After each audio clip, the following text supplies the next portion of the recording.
Hello बच्चों, कैसे हैं आप सभी। मुझे उम्मीद है कि आप बड़े अच्छे होंगे, बेहतरीन ढंग से पढ़ रहे होंगे। आप सभी का स्वागत है ज्योग्राफी पाठशाला में। आज हम चैप्टर पढ़ रहे थे परिवहन संचार भारत के रेफरेंस में। तो मैं आपके लिए नया अब लेकर आया हूँ जल परिवहन के लिए। हम सड़क परिवहन पढ़ चुके हैं जिसमें नागपुर और हमने 20 वर्षीय योजना के बारे में पढ़ा। हमने स्टेट हाईवे, जिला सड़क, ग्रामीण सड़क सबके बारे में पढ़ लिया। हमने रेलवे के बारे में पढ़ लिया, रेलवे की पटरी को चौड़ाई के आधार पर कितने भागों में बांटते हैं। हमने 16 रेलवे मंडल के बारे में पढ़ा। इस तरीके से हमने जानकारी इकट्ठी करी। आज हम पढ़ेंगे जल परिवहन।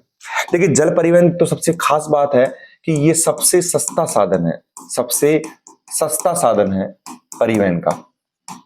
और यहाँ पर जो भारी सामान है यानी भारी वस्तुओं के परिवहन के लिए इसको उपयोग में लाया जाता है। अब सस्ता साधन क्यों है? क्योंकि यहाँ पर किसी भी मार्ग के निर्माण का या फिर उसके रख रखाव की कोई जरूरत नहीं होती है। कोई होती क्या सर, आप बताइए। आप पानी के अंदर काहे का रख रखाव, काहे का निर्माण। दूसरा, यहाँ पर घर्षण बल कम काम लगता है। घर्षण बल नहीं लगता है क्योंकि पानी पे स्मूथली जहाज चलते हैं। घर्षण बल नहीं लगने से ऊर्जा की कम खपत होती है। ऊर्जा की कम खपत होती है। ऊर्जा की कम खपत होती है। तो सबसे सस्ता परिवहन साधन है, भारी वाहनों के लिए जरूरी है। मार्ग के निर्माण व रखरखाव के लिए कोई आवश्यकता नहीं होती। घर्षण बल नहीं लगने के कारण ऊर्जा की खपत कम होती है। अगर प्रश्न आ जाए कि सबसे सस्ता साधन परिवहन जल परिवहन है, क्यों, तो उसका आंसर ये हो जाएगा। दो जल परिवहन दो प्रकार का होता है, एक तो अंतरस्थलीय, एक महासागरीय। अरे, अगर हम भारत की बात करते हैं तो हम समुद्र की बात तो कर रहे हैं, लेकिन अंदर भी तो नदियां निकलती है। गंगा है, ब्रह्मपुत्र है, गोदावरी है, तो ये भी तो आंतरिक जल परिवहन को प्रदान करेगी। तो इस तरीके से अंतरस्थलीय जल मार्ग होता है जो नदी, नहर, झीलों के द्वारा होता है। अब देखिए आप, और एक होता है महासागरीय जलमार्ग। तो अंतरस्थलीय जलमार्ग में आपने अभी तक सुना नहीं होगा भारत में कि गंगा नदी में आप बैठ के कहीं जा रहे हैं या ब्रह्मपुत्र नदी में बैठ के जा रहे हैं। तो कारण क्या है? वर्तमान में अगर हम बात करें तो अंतरस्थलीय जलमार्ग है, उसको समस्या का सामना करना पड़ रहा है क्योंकि सड़क रेल परिवहन के सामने इसको प्रतिस्पर्धा का सामना करना पड़ता है। हमारा रेलवे तंत्र इतना विकसित है कि इसको अंतरस्थलीय जलमार्गों को इनके सामने प्रतिस्पर्धा का सामना करना पड़ता है। और फिर दूसरी बात है कि जो हमारी नदी का जल है वो सिंचाई में काम ले लेते हैं हम, और मत्स्य पालन में काम ले लेते हैं, तो हमारे लिए पानी की समस्या रहती है। तीसरा काम है कि हमारी नदियों में अवसाद जमा होता है। क्या होता है? अवसाद जमा होता है। उस अवसाद के कारण हमारा अंतरस्थलीय जलमार्ग बिल्कुल पिछड़ा हुआ है। तो एक क्वेश्चन बनता है कि वर्तमान में अंतरस्थलीय जलमार्ग में भारत में किन किन समस्याओं का सामना करना पड़ रहा है। तो पहला, ये सड़क व रेल परिवहन के सामने प्रतिस्पर्धा का सामना कर रहा है। दूसरा, नदी का जल सिंचाई में काम लेने के कारण पानी की कमी हो जाती है। तीसरा, नदियों में अवसाद जमा हो जाता है। अब देखिए आगे, वर्तमान में भारत के अंदर अगर हम बात करें तो 14,500 किलोमीटर लंबा जलमार्ग नौकायान हेतु उपलब्ध है, लेकिन वो भी देश के परिवहन का मात्र 1% है। भारत में वर्तमान में 14,500 किलोमीटर लंबा जलमार्ग नौकायान, जो अंतरस्थलीय जलमार्ग की बात हो रही है, वो है, लेकिन वो मात्र 1% है। अब देखिए, भारत में वर्तमान में राष्ट्रीय जलमार्ग की बात हो रही है, ये केवल कितने हैं? ये 5 हैं। 1 2 देख लिया जाए, NH1 2 3 4 5। देखिए, NH1 की बात करें तो वो है गंगा पे। तो पहली बात, ये कहां पर बना हुआ है? गंगा पर है, और ये सबसे लंबा है, ठीक है। जा कहां से रहा है? इलाहाबाद से हल्दिया, गंगा नदी पर। 3 भागों में है, इलाहाबाद से पटना, पटना से फरक्का, फरक्का से हल्दिया। अगर आप इसको नक्शे में देखेंगे तो मैं यहां बता देता हूं कि देखिए आप, ये इलाहाबाद से कहां है? पटना, पटना से फरक्का, और फरक्का से हल्दिया। ये आपका NH1 है जो गंगा नदी पर है और सबसे लंबा है भारत का। इलाहाबाद से पटना, पटना से फरक्का, फरक्का से हल्दिया, ठीक है। जिसमें से हम बात कर लेते हैं कि ये इलाहाबाद से पटना यहां पर नौकायान योग्य है। NH2 है, वो ब्रह्मपुत्र नदी पर है। वो कौन सी पर है? ब्रह्मपुत्र नदी पर है। और एकमात्र एक ऐसा राष्ट्रीय जलमार्ग है जो अन्य देश को भी सेवा देता है। कौन है वो अन्य देश? बांग्लादेश को भी सेवा देता है। ये सदिया से धुबरी तक है, ब्रह्मपुत्र नदी पर है। स्टीमर द्वारा डिब्रूगढ़ तक नौकायान है और भारत बांग्लादेश के साझे के काम आता है। ये देख लीजिए आप, स्टीमर द्वारा डिब्रूगढ़ तक तो नौकायन योग्य है और ये भारत बांग्लादेश के साझे परिवहन में काम आता है। तो आप देखिए आप यहाँ पर, ये देखिए सदिया से लेकर धुबरी के मध्य कौन सा NH2, किस पर, ब्रह्मपुत्र नदी पर, ब्रह्मपुत्र नदी पर है। अगला देखिए आप इसमें NH3 कोट्टापुरम से कोलम तक केरल में, और 3 नहरें जल प्रदान करती है। कौन सी नहरें जल प्रदान करती है आप देख लीजिए, यहां पर बता देता हूं आपको, कोट्टापुरम, येरा और केरल, कोट्टापुरम से कोलम तक, और 3 नदी आती है। एक तो उद्योग मंडल नहर आती है, एक चंपाकारा नहर आती है और एक पश्चिमी तट नहर आती है। यानी 3 नहर इसको जल प्रदान कर रही है। किसको, NH3 को। 3 नहर कौन सी, उद्योग मंडल नहर, चंपाकारा नहर और पश्चिमी तट नहर। ठीक है। एक है NH4। NH4 कौन सा है, काकीनाडा पांडिचेरी से आंध्र प्रदेश तक, है ना। और यह देखिए आप, ये ऊपर की तरफ चल जाएगा आपके यहां से, काकीनाडा ये रहा आपका आंध्र प्रदेश में और पांडिचेरी तक, और यहां पर गोदावरी कृष्णा नदी के द्वारा जल प्रदान किया जाता है। फिर आपके NH5 जो है वो उड़ीसा से पश्चिम बंगाल की तरफ जा रहा है, और उड़ीसा से पश्चिम बंगाल देख लीजिए आप, यहां पर ये उड़ीसा से पश्चिम बंगाल जा रहा है, और यहां पर महानदी है, आपकी मताई नदी है, ब्राह्मणी नदी यहां पर जल प्रदान कर रही है। यानी महानदी, मताई नदी और ब्राह्मणी नदी यहां पर जल प्रदान कर रही है। तो देख लीजिए ये NH1 हो गया इलाहाबाद से फर्क हल्दिया तक, NH2 हो गया, ये NH3 हो गया, 3 नहरें उद्योग मंडल चंपाकारा और पश्चिम तट नहर, NH4 काकीनाडा से पांडिचेरी, और फिर NH5 उड़ीसा से हल्दिया तक। तो ये हमारे 5 राष्ट्रीय जलमार्ग हो गए हैं। अब इन राष्ट्रीय जलमार्गों के रखरखाव का काम कौन करता है, अंतःस्थलीय जलमार्ग प्राधिकरण, जिसकी स्थापना हुई 1986 में।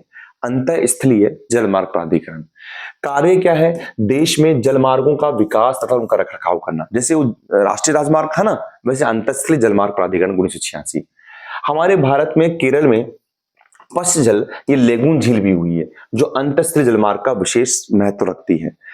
लेगून झील, पश्च झील, कयाल, कडल हम ये पढ़ चुके हैं। आपको चिल्का झील के बारे में बताया था, उड़ीसा में भारत की सबसे खारे पानी की झील है। कोलेरू झील थी, पुलिकट झील थी, वेमनाथ झील थी, है ना, जिसको हम वेमनाथ झील को तो हम क्या कहते हैं, अरब सागर की रानी भी कहते हैं। हमने पश्च झील के उपयोग भी बताए थे, मछली पालन में इसका उपयोग है। हमने इसका उपयोग बताया था कि नारियल की खेती में है या फिर पर्यटन में है। ये हम सब बात पिछले चैप्टर में कर चुके हैं, ठीक है ना, जल संसाधन में कर चुके हैं हमने।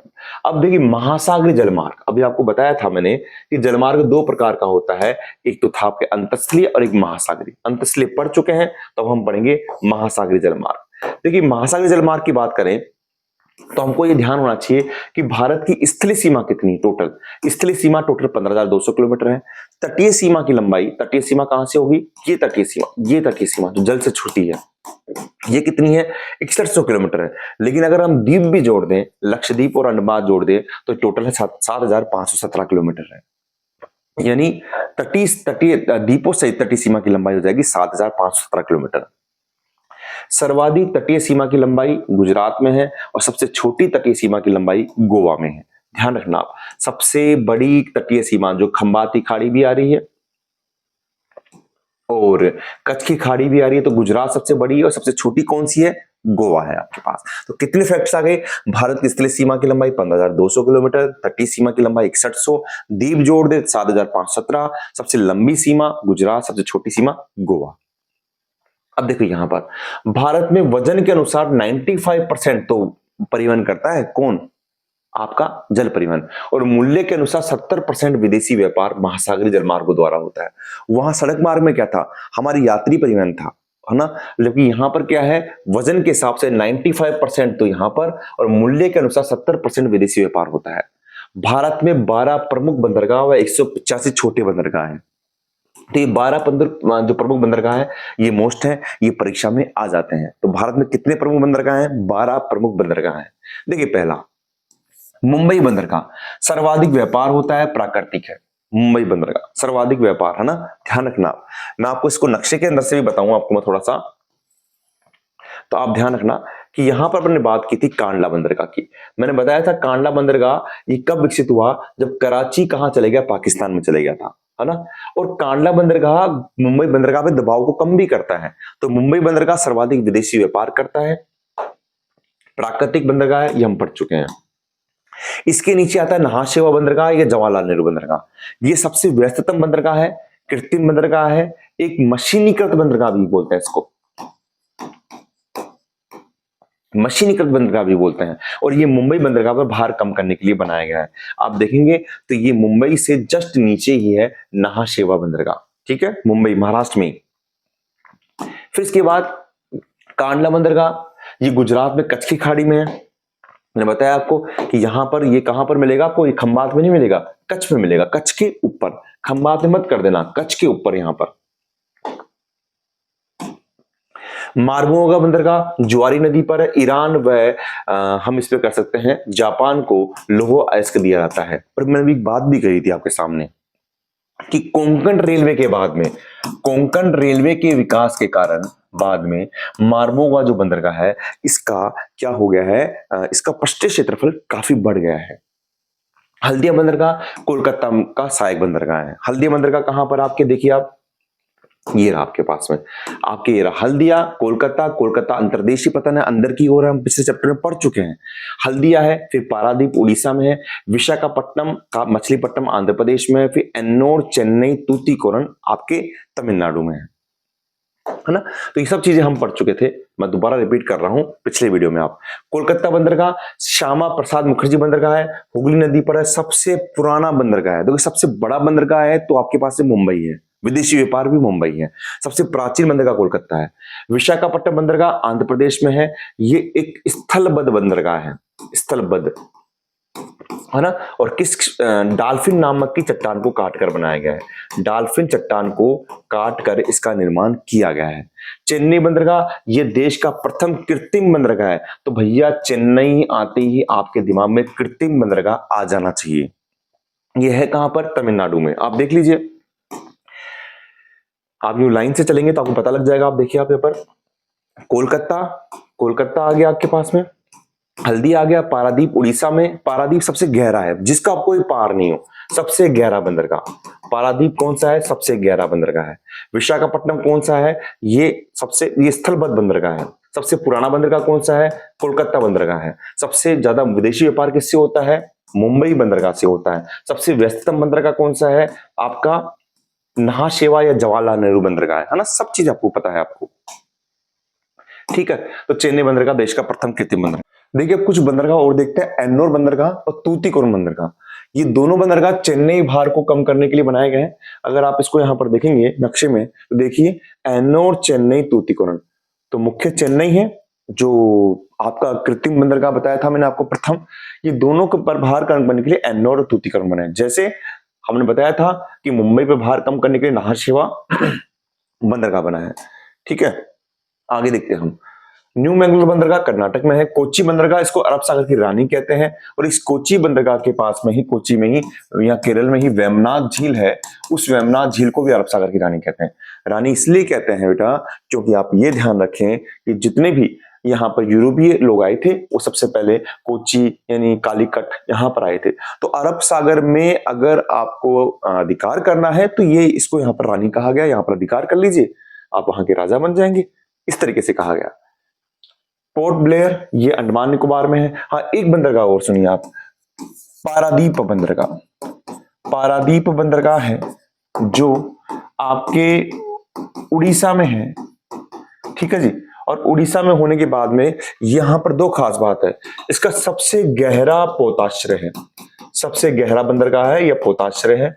आप इसको यूं याद कर लीजिए कि पार जिसका कोई ना हो पार, वो है पारादीप, सबसे गहरा। और ये लौह अयस्क के निर्यात के लिए प्रसिद्ध है, लौह अयस्क के निर्यात के लिए प्रसिद्ध है। तो ये प्रमुख बंदरगाह है, ठीक है। अगर हम इसको थोड़ा सा नक्शे में देखें तो नक्शे में आप देखिए, आपको ज्यादा समझ में आएगा। अगर मैं यहां से बात करूं, देखिए पश्चिम बंगाल, पहले आपको पता है पूरे राज्यों की स्थिति पता है आपको, है ना। मैंने आपको पहले बता दिया था। अगर हम एक बार थोड़ा सा रिकेप करें तो यहां से हम लेते हैं, यहाँ के जो राज्य हैं आप लेते हैं BOAT, BOAT, B for Paschim Bangal, O for Orissa, A for Andhra, T for आपके पास में क्या जाएगा यहाँ पे, तमिलनाडु। ओके जी, ये कुछ ट्रिक बताई थी, आप मेरे पुराने वीडियो देखेंगे आपको सारी ट्रिक्स मालूम पड़ जाएगी, है ना। तो हम उसके बारे में बाद में बात करेंगे, पहले हम शुरू करते हैं। यहां पर आपके कलकत्ता के अंदर यहां पर है कलकत्ता बंदरगाह। ठीक है, मैं सारे एक साथ कर रहा हूं। कलकत्ता बंदरगाह एक अंतर्देशीय बंदरगाह है। हम अंतर्देशीय बंदरगाह क्या होता है, जो मुख्य समुद्र तट से अंदर की ओर होता है। यहां पर है हल्दिया बंदरगाह। ठीक है, फिर पारादीप है। यहां पर उड़ीसा में कौन सा है, पारादीप है। फिर यहां पर कौन सा है आपके, विशाखापट्टनम है, जो एक स्थलबद्ध है, डाल्फिन नामक चट्टान को काट कर बनाया गया है। नीचे इसके कौन सा है, मछलीपट्टनम है, मछलीपट्टनम है। यहां पर इधर कौन सा है, यहां पर चेन्नई बंदरगाह है, चेन्नई। चेन्नई के ऊपर कौन सा है, एन्नोर बंदरगाह है तमिलनाडु में। और नीचे कौन सा है, नीचे यहां पर तूतीकोरन बंदरगाह है, तूतीकोरन बंदरगाह है। आपके केरल में कौन सा बंदरगाह है, कोच्चि बंदरगाह है। मैं सारे करवा रहा हूं आपको। यहां आपके कर्नाटक में कौन सा है, न्यू मैंगलोर बंदरगाह है, न्यू मैंगलोर बंदरगाह है। आपके यहां पर गोवा में कौन सा है, मार्मो गोवा बंदरगाह है, मार्मो गोवा बंदरगाह है। आपके यहां पर मुंबई से पहले, बिल्कुल क्रम से चल रहे हैं अपन, यहां पर है नहाशेवा बंदरगाह, सबसे व्यस्ततम यह यंत्रीकृत बंदरगाह नहाशेवा, जिसको हम जवाहरलाल नेहरू बंदरगाह भी कहते हैं, जवाहरलाल नेहरू बंदरगाह भी कहते हैं। फिर हमारे मुंबई बंदरगाह, और जो सबसे बड़ा है और सबसे ज्यादा विदेशी व्यापार होता है, ये खंबाती खाड़ी है। और यहाँ पर ये कच्छ की खाड़ी, तो कच्छ की खाड़ी के ऊपर यहाँ पर है आपका कांडला बंदरगाह। ठीक है, क्वेश्चन आया हुआ है 2018 में कि अगर आप राजस्थान के व्यवसायी हैं तो कौन से बंदरगाह का चयन करेंगे, तो कांडला बंदरगाह का। ये हमारे सारे बंदरगाह नक्शे में हो गए हैं। ठीक है, ओके जी। अब हम अगला टॉपिक पढ़ते हैं, वायु परिवहन। क्या है वायु परिवहन, देखिए आप, देखिए वायु परिवहन के अंदर बात करें तो हमारे दिमाग में आता है कि ये सबसे तीव्रतम तो है ही, लेकिन सबसे महंगा साधन है, सबसे महंगा साधन है मेरे बेटो। अब देखिए आप, महंगा साधन है, हमने जल परिवहन पढ़ा, ये भारी सामानों के लिए है। हमने स्थल परिवहन के लिए पढ़ा, सड़क के लिए पढ़ा कि ये छोटी दूरी के लिए है। तो इस तरीके से आपको याद रखना है। भारत जैसे बड़े देश जहां जलवायु विभिन्नता है, दूरियां लंबी है, वहां यात्रा का समय घटाने के लिए वायु परिवहन का यूज करते हैं। भारत में वायु परिवहन की शुरुआत हुई थी सबसे पहले 1911 में इलाहाबाद से नैनी, उत्तराखंड में। याद रखेंगे आप, इलाहाबाद से नैनी उत्तराखंड में शुरू की गई थी 1911 में, 10 किलोमीटर की। भारत के, जैसे हमने बताया था कि राष्ट्रीय राजमार्ग का जो करता है वो एनएचएआई रखरखाव करता है, अंतर्देशीय जलमार्ग आंतरिक जलमार्ग का करता है। वैसे भारतीय वायु प्राधिकरण लिमिटेड या एयर अथॉरिटी ऑफ इंडिया वायु परिवहन का रखरखाव करता है, ध्यान रखता है। यह भारतीय वायु क्षेत्र में सुरक्षित सक्षम वायु संचार सेवाएं प्रदान करता है। कौन, भारतीय वायु प्राधिकरण लिमिटेड। अब देखिए कुछ इसमें आजादी से पहले जो वायु परिवहन में विकास के काम हुए थे वो देखिए आप। 1947 में भारत में 4 वायु कंपनियां थी, Indian National Airways, Tata Sons Limited, Deccan Airways, Air Services Limited. आप थोड़ा सा यूं याद कर लीजिए कि टाटा था जो मतलब पुराना है, प्राइवेट का है, तो टाटा भी हो गया, डेक्कन भी हो गया, एयर और इंडियन। 1951 में भारत में 4 वायु परिवहन कंपनियां थी, Bharat Airways, Himalaya limited, Airways India और कलिंगा एयरवेज। कौन सा, Kalinga Airways. Bharat Airways, Himalaya limited, Airways India और कलिंगा एयरवेज। ठीक है, आगे 1953 में भारत वायु परिवहन की राष्ट्रीय, यानी 1953 में वायु परिवहन का राष्ट्रीयकरण कर दिया गया। ये बड़ा मोस्ट है कि जो वायु परिवहन था यहां पर जो प्राइवेट कंपनियों के अधीन था उसका राष्ट्रीयकरण कर दिया गया, उसको भारत सरकार ने अपने अधीन ले लिया। पहले एयर इंडिया लिमिटेड थी जो घरेलू उड़ान के लिए, और इंडियन एयरलाइंस विदेशी उड़ान के लिए देखरेख करती थी, उनके चीजों को देखती थी। एयर इंडिया घरेलू उड़ान के लिए और इंडियन एयरलाइंस नाम बड़ा लग रहा है, ये विदेशी उड़ान के लिए थी। वर्तमान में एयर इंडिया और इंडिया एयरलाइंस को मिलाकर एयर इंडिया कर दिया गया है। क्या कर दिया गया, एयर इंडिया। ये बड़ा मोस्ट है, पवन हंस लिमिटेड। पवन हंस लिमिटेड क्या है, ये एक हेलीकॉप्टर सेवा है बेटा, हेलीकॉप्टर सेवा है। और ये कहां पर काम करती है, ये पर्वतीय क्षेत्रों में जो पर्यटन के लिए, मान लीजिए आप कहीं पर जाते हैं, घूमने के लिए जा रहे हैं, केदारनाथ जा रहे हैं, तो वहां पर ये पर्वतीय क्षेत्रों में पर्यटकों के द्वारा प्रयोग में ली जाती है। और साथ ही पेट्रोलियम सेक्टर के लिए सेवा उपलब्ध करवाती है, पेट्रोलियम सेक्टर के लिए भी ये सेवा उपलब्ध करवाती है, ध्यान रखना है आपको। तो खास है, पवन हंस लिमिटेड हेलीकॉप्टर सेवा है, पर्वतीय क्षेत्रों में पर्यटकों के लिए प्रयोग के लिए की जाती है, और पेट्रोलियम सेक्टर के लिए सेवा उपलब्ध कराती है। देखो पैसे पवन से पर्यटक और पर्यटक से पेट्रोलियम, सब पे चल रहा है, आपको याद हो जाएगा आराम से। तेल गैस एवं गैस पाइपलाइन, ये हम विश्व स्तर पर पढ़ चुके हैं। ये एक ऐसा है जिसमें गैस है, तरल पदार्थ है, पेट्रोलियम है, प्राकृतिक गैस है, इनका लंबी दूरी तक परिवहन किया जाता है। सबसे पहले हम भारत के रेफरेंस से पढ़ रहे हैं तो OIL, ऑयल इंडिया लिमिटेड, 1959। यह संस्था पेट्रोलियम एवं प्राकृतिक गैस मंत्रालय के अधीन है। कार्य क्या है OIL का? कच्चा तेल व प्राकृतिक गैस की खोज करना, उसका उत्पादन करना, परिवहन करना। पहले आपने जो पढ़ा था हमने वो ONGC पढ़ा था और एक गेल पढ़ा था, ठीक है, 56 में हुआ था, ये 86 के अंदर हुआ था इसका। और ये OIL है, ऑयल इंडिया लिमिटेड, ये संस्था पेट्रोलियम प्राकृतिक गैस मंत्रालय के अधीन है। पहली जो देश पारीय हमारी पाइपलाइन है वो है नहर कटिया असम से बरौनी बिहार, ये याद कर लीजिएगा। प्रथम देश पारीय पाइपलाइन, यानी देश पारीय यानी हमारा जैसे मान लो देश यहां पर है तो बरौनी बिहार से लेकर और ये पूर्वी जो राज्य है नहर कटिया असम तक है। 1157 किलोमीटर लंबी है। वैसे बरौनी वैसे बिहार, कंफ्यूज नहीं होना है आपको। 66 में इसका विस्तार कानपुर तक कर दिया गया। तो देश पारी हो गई ना, आगे इसको कहां तक ले गए? कानपुर तक ले गए। हम इसको अगर बात करें यहां पर, ये ऐसा कह रहा है कि पहले तो ये नहर कटिया था, नहर कटिया से बरौनी बिहार तक ले गए और फिर इसको कानपुर तक ले गए। तो इतना लंबा इसका विस्तार किया गया था। ओके जी, आगे आप देखिए इसमें यहां पर पश्चिमी भारत में पाइपलाइन का विस्तार। पश्चिमी भारत की बात करें तो मैंने बताया था आपको, जैसे गुजरात में थे तेल शोधक की महेश अंकल, कल लूना पर कहां गए? गुजरात गए। तो अंकलेश्वर से कोयली, ये दोनों ही गुजरात में है। ये आपके मैपिंग पॉइंट में आएंगे, अंकलेश्वर और कोयली दोनों ही क्या है? गुजरात में है। याद रखना, आप खाड़ी तट के पास मिलेंगे। मुंबई हाई से कोयली, मुंबई हाई क्या है? भारत का सबसे अधिक पेट्रोलियम उत्पादक क्षेत्र है, पेट्रोलियम उत्पादक क्षेत्र है, पेट्रोलियम उत्पादक क्षेत्र है। एचबीजे ये कौन सा है? आपको बता रखा है पहले मैंने। एच का मतलब हजीरा, बी का मतलब विजयपुर और जे का मतलब जगदीशपुर। इसमें हजीरा कहां पर है? ये गुजरात में है। विजयपुर कहां पर है? ये मध्य प्रदेश में है। और जगदीशपुर कहां है? यूपी में है। सलाया गुजरात से मथुरा यूपी तक और नुमालीगढ़ असम से सिलीगुड़ी पश्चिम बंगाल तक। अब क्या है आपके लिए मोस्ट है, आपको ये याद रखना है कि अंकल और कोयल गुजरात में गए। आप यूं याद कर लीजिए कि महेश अंकल कल लूना पर कोयल का गीत गाते हुए गुजरात गए, है ना।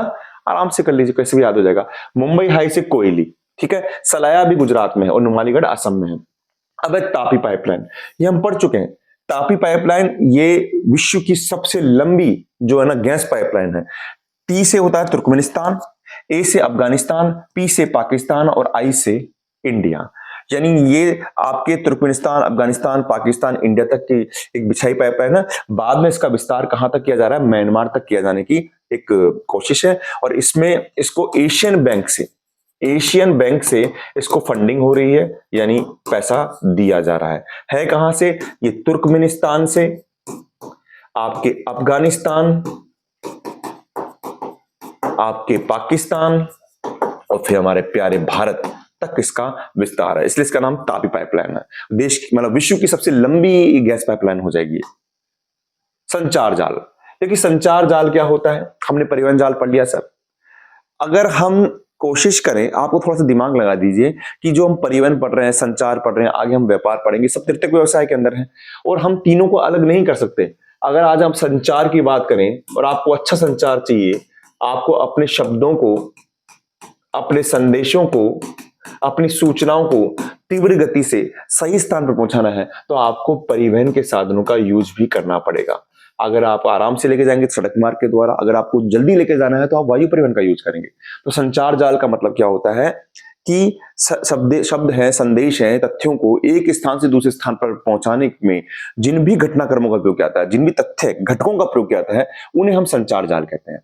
संचार के दो साधन हैं, व्यक्तिगत साधन और सार्वजनिक संचार के साधन। बड़ा ही मोस्ट है। व्यक्तिगत मतलब आप खुद बात कर लें, मुझे आपको पत्र लिखा, लेटर लिखा, आपके पास जाएगा, टेलीफोन किया आपके पास जाएगा। सर्वाधिक व्यक्तिगत संचार का साधन जो है वो है इंटरनेट। ये याद कर लीजिएगा, इंटरनेट आते ही आप उसको सार्वजनिक में डालने की कोशिश करते हैं, लेकिन वो यहां पर है क्योंकि इंटरनेट के द्वारा ही आप ईमेल करते हैं, आप व्हाट्सअप करते हैं। तो ये सब क्या है? आपके व्यक्तिगत हैं। सार्वजनिक में रेडियो आ गया, टेलीविजन आ गया और समाचार पत्र आ गया, ठीक है। अब देखिए, व्यक्तिगत संचार के साधन में इंटरनेट सबसे प्रभावी व्यक्तिगत संचार का साधन है। वेरी मोस्ट खालिस्तान के लिए यहां पर ब्लैंक कर देगा कि सबसे प्रभावी व्यक्तिगत संचार का साधन कौन सा है, इंटरनेट है। अब देखिए, सार्वजनिक संचार के साधन में कुछ रेडियो है, टेलीविजन के बारे में बात करेंगे हम। रेडियो 1923 में रेडियो का प्रसारण रेडियो क्लब ऑफ बॉम्बे द्वारा किया गया। लोकप्रियता के कारण 1930 में यानी 7 साल बाद में सरकार ने इंडियन ब्रॉडकास्टिंग सिस्टम के द्वारा इसने अपने अधीन कर लिया। हुआ क्या कि 1923 में रेडियो चालू हुआ, रेडियो के द्वारा मतलब भारत की जनता एक साथ जुड़ रही थी, अपने विचार रख रही थी, तो अंग्रेजों ने क्या किया, इसको 1930 में अपने अधीन कर लिया, जिससे इसको क्या करे, देश की स्वतंत्रता में या अंग्रेजों के विरोध में लोग काम नहीं ले। 36 में ऑल इंडिया रेडियो नाम दिया गया इसको, और 57 में आकाशवाणी कर दिया गया। ठीक है, ये डेट आप याद कर लीजिएगा।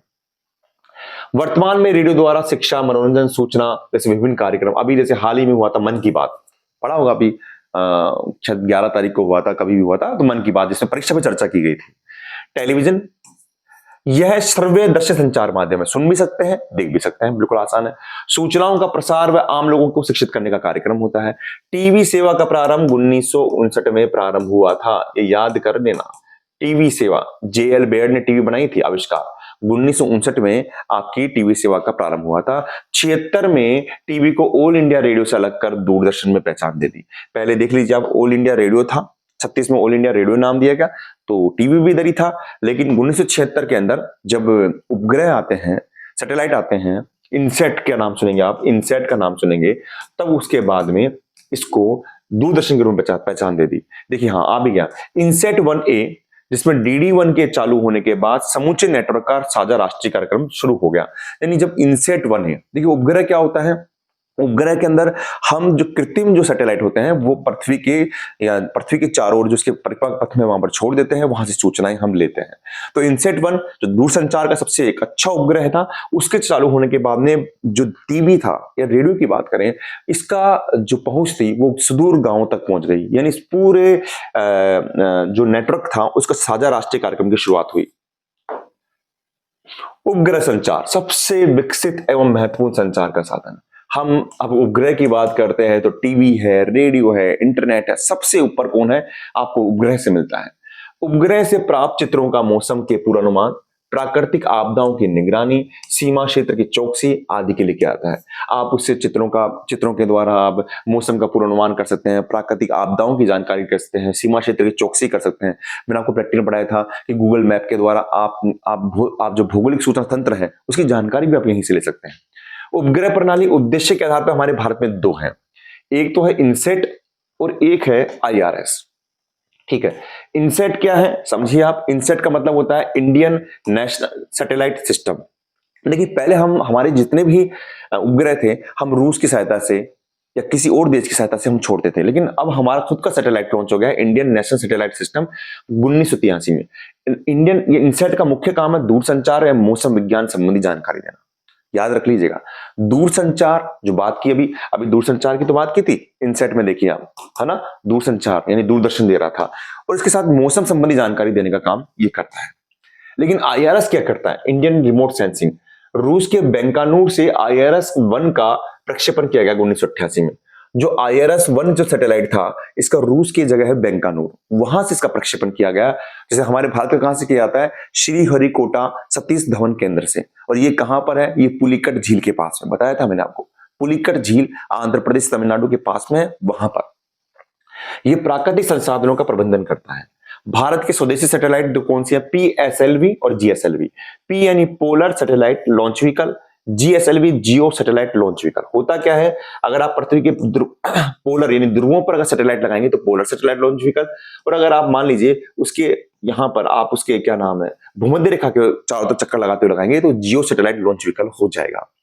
PSLV धरती से स्पेक्ट्रम बैंड को इकट्ठा करता है और विभिन्न उपयोग के लिए भूज स्टेशनों को भेजता है, फिर हम इसको सूचनाओं को प्राप्त करते हैं। होता क्या है, देखिए आप, जैसे मान लीजिए ये हमारी पृथ्वी है, यहां पर PSLV लग रहा है, PSLV। तो ये क्या करता है कि हमारी पृथ्वी पे धरातल पे मान लीजिए पेड़ है या बिल्डिंग है, तो यहां से इन सूचनाओं को लेता है, चित्रों के माध्यम से सूचनाओं को लेता है। हमने यहां पर अभी जो हम बात करेंगे, यहां पर भू स्टेशन स्थापित करके बड़े बड़े एंटीने, तो यहां से ये सूचनाएं कहाँ आती है, इन स्टेशन पे आती है, और यहाँ पर कंप्यूटर में बैठे व्यक्तियों के द्वारा ये हमको पहुंचा दी जाती है। तो ये धरती से स्पेक्ट्रम बैंड के रूप में आती है। ठीक है। अब एनआरएससी यही काम करता है, नेशनल रिमोट सेंसिंग सेंटर। मैं दोबारा बता देता हूं, national Remote Sensing centre Hyderabad में स्थित है मुख्यालय, इसरो का मुख्य संगठन है। अब ये करता क्या है, ये उपग्रहों से आंकड़े प्राप्त करता है, जो भी मैंने बताया था आपको मैंने कि यहां पर सैटेलाइट लग रहा है और यहां पर से कोई डायग्राम है, तो यहां से पहले आंकड़े प्राप्त करेगा, किसके रूप में, स्पेक्ट्रम के रूप में आंकड़े प्राप्त करेगा। अब उन आंकड़ों को लेने के लिए क्या चाहिए थे, भू स्टेशन चाहिए थे, तो भू स्टेशनों की स्थापना करता है, फिर जो आंकड़े आए उनका उत्पादन करता है, उन्हें उपभोक्ताओं तक पहुंचाता है। बिल्कुल आसान है। पहले तो क्या करेगा, उपग्रह आंकड़े लेगा पृथ्वी से, फिर सैटेलाइट भू स्टेशन की स्थापना कर रखा है इसने, जिससे वो आंकड़े वहां तक पहुंचते हैं, फिर उनको उपभोक्ताओं तक पहुंचाता है, और अंत में प्राकृतिक संसाधनों का संरक्षण करता है। तो आईआरएस भी कर रहा है, एनआरएससी भी कर रहा है, प्राकृतिक संसाधनों का संरक्षण। National Remote Sensing Centre. अब देखिए इसरो फुल फॉर्म आती है Indian Space Research Organisation. Indian Space Research Organisation स्थापना होती है 15 अगस्त 1962 में। मुख्यालय कहां पर है इसका, बेंगलोर में है। इसरो का मुख्यालय कहां पर है, बेंगलोर में। देखिए पहले हमारे इसरो से पहले इनकोस्पार की स्थापना होती है, भारतीय राष्ट्रीय अंतरिक्ष अनुसंधान समिति। या फिर कोर्स में नहीं, मैंने नहीं बता रखा है किसकी स्थापना होती है, इनकोस्पार की। इनकोस्पार की स्थापना होती है, जिसको हम कहते हैं भारतीय राष्ट्रीय अंतरिक्ष अनुसंधान समिति। लेकिन 1962 में विक्रम साराभाई के सुझाव पर क्या किया गया कि बेंगलोर में इनकोस्पार की स्थापना की गई, लेकिन 69 के अंदर इसी इनकोस्पार को हमने किस में बदल दिया गया, हमने बदल दिया इसरो के अंदर। तो वैसे इनकोस्पार की स्थापना 62 में हो गई थी, है ना, इसरो की, लेकिन 1969 में परमाणु ऊर्जा विभाग के अंतर्गत यह संस्था इसरो के नाम से जानी जाती है। तो क्या कह रहा हूं मैं आपसे कि 15 अगस्त 1962 को इसरो की स्थापना हुई, लेकिन किसके रूप में हुई, इनकोस्पार के रूप में हुई। किसके सुझाव पर हुई, विक्रम साराभाई के सुझाव पर हुई। कहां पर हुई, बेंगलोर में हुई। और 1969 में परमाणु ऊर्जा विभाग ने इसका नाम इसरो कर दिया गया, भारतीय अंतरिक्ष अनुसंधान आपके पास में संगठन, या इंडियन स्पेस रिसर्च ऑर्गेनाइजेशन। तो बेटा मुझे उम्मीद है कि आपको चैप्टर पसंद आया होगा, अच्छा लगा होगा। हमने भूगोल के सेकंड बुक की लगभग पूरी यात्रा कर ली है। अब बस हमारे पास में लास्ट के 2 चैप्टर बचे हैं, मैं वो भी करा दूंगा। आप पढ़ते रहिए, ये ध्यान रखें। और जैसा कि मैंने बताया था कि मैंने एक ऐप लॉन्च किया है, तो आप उस ऐप से सारे चैप्टर्स की पीडीएफ, आप बहुविकल्पी क्वेश्चन, छोटे प्रश्न, सारे प्रश्न आप एक साथ 5 दिन के अंदर रिकैप कर सकते हैं, क्विक रिवीजन कर सकते हैं। मिलता हूं नेक्स्ट क्लास में। आप बस यूं ही पढ़ते रहिए, अपना ध्यान रखें। थैंक यू बेटा।